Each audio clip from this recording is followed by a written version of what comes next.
Good morning sir. Very very good morning. ఎలా ఉన్నారు? బాగున్నాను సార్. కూర్చోండి. లైట్గా కట్ చేయమంటారా సార్? సమ్మర్ స్టార్ట్ అయింది కదా, సమ్మర్ కటింగ్ ఫిక్స్ చేసేయి. ఓకే.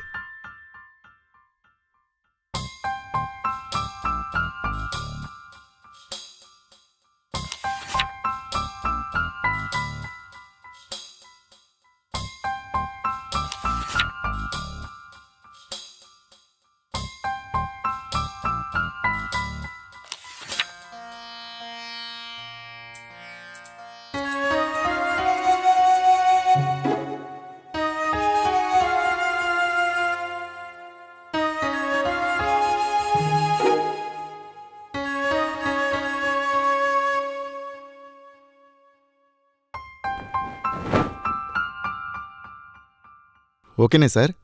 ఓకే, బాగుందయ్యా.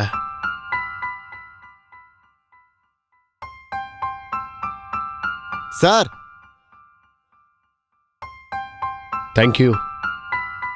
నేను దేవుణ్ణి నమ్మను సార్. ఏ, ఎందుకని? దేవుడు లేడు సార్. లేడని ఎలా చెప్తున్నావు? పసిబిడ్డల మరణం కన్నవారికి గుండెకోత కాదా? భర్తను కోల్పోయిన ఆడపడుచు జీవితం చీకటి కోణం కాదా? వృద్ధాశ్రమాల్లో అమ్మానాన్నల మనోవేదన ఆ భగవంతునికి అర్థం కాదా?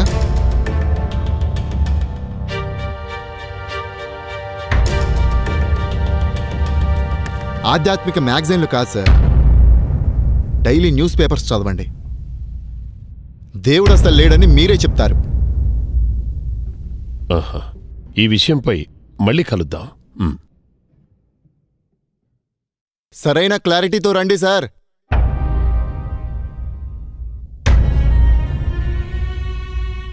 దేవుడు అసలు లేడని మీరే చెప్తారు.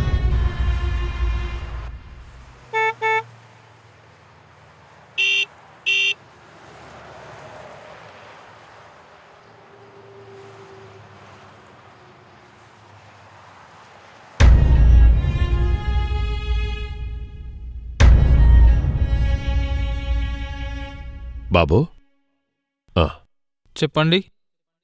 నాతో పాటు ఒక 2 నిమిషాలు అటొస్తారా? ఎందుకు? రండి, మాట్లాడుకుందాం. లోపలికి రండి.